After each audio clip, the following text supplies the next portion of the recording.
In the course description, I use the phrase habits of mind and habits of heart. Not habits of mind or habits of heart, habits of mind and habits of heart. They go together. I was first exposed to this idea by reading one of my philosophical heroes named Israel Scheffler. Israel Scheffler died in 2014 at the age of 92, a longtime Harvard professor of both philosophy and of education. He came up with a great phrase. He wrote an essay, which was later incorporated into a book of the same title. Now, dig this. Here's what he calls it: in praise of the cognitive emotions. Cognitive emotions. Okay? They're working together. It's not head or heart, it's head and heart. What are some examples of cognitive emotions? I'll just give you a few. A love of learning, a delight in discovery, anger at injustice, informed compassion, you know? Informed compassion's a lot better. If I get hurt, I'm glad somebody cares, but I like somebody who knows how to do first aid. You know what I'm saying?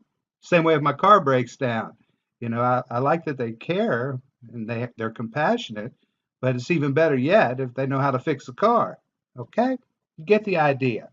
Now, uh, we in Western society have often separated the head and the heart, haven't we? You say, what do you mean separate the head and the heart? Have you heard this?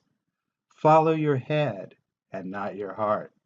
Or the opposite, follow your heart and not your head.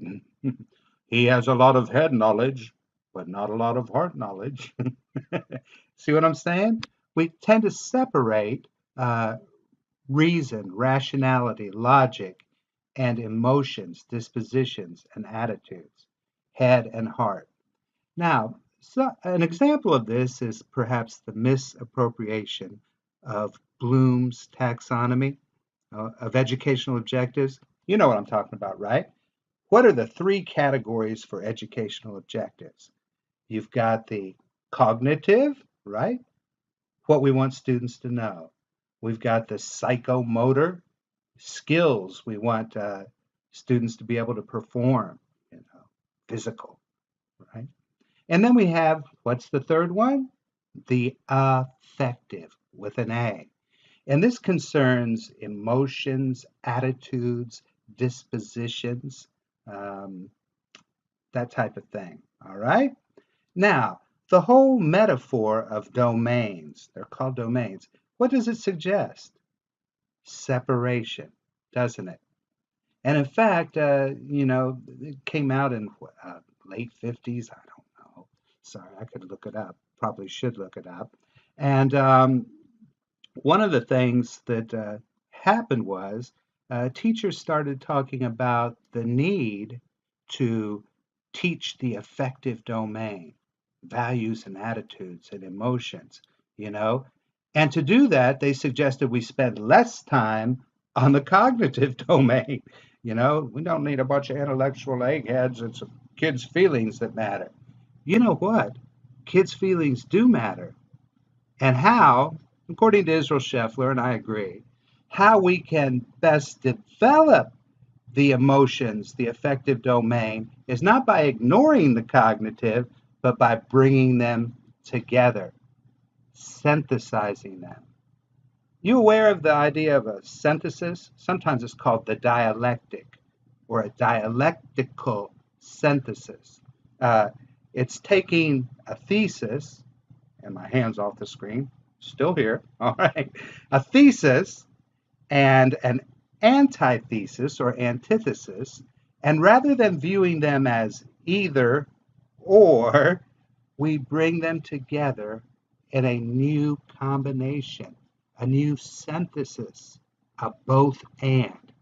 For example, back in Shakespeare's day, you know Willie Shakespeare, yes, Good first name. I like that. Yeah. Now, in Shakespeare's day, there were two types of plays. There was tragedy, and there was comedy. Okay. Now, that's why we have the two faces outside the theater, the frowny face and the smiley face, to represent the two primordial types of plays, of drama, tragedy and comedy. Okay? And Shakespeare came along, and he, being an inventive and creative fellow, he said, hey, maybe we could mix these two. And he came up with something called a tragicomedy, something new, something different, a synthetic creation, taking either or and making it a both and. Now, you look at INTAS Standard 5, talks about connecting concepts, talks about using differing perspectives, critical thinking. Man, that's at the heart of it. Synthesis. Okay? Now, let me give you a closing kind of example. All right? What is 4-H? What does 4-H stand for? I bet some of you know. How about this? Head, heart, hands, and health. Not head or heart, not head or hands, all working together in a psychic unity, our whole being. In education, we call this holistic. Holistic, a dialectic synthesis, integrated in harmony. Thank you.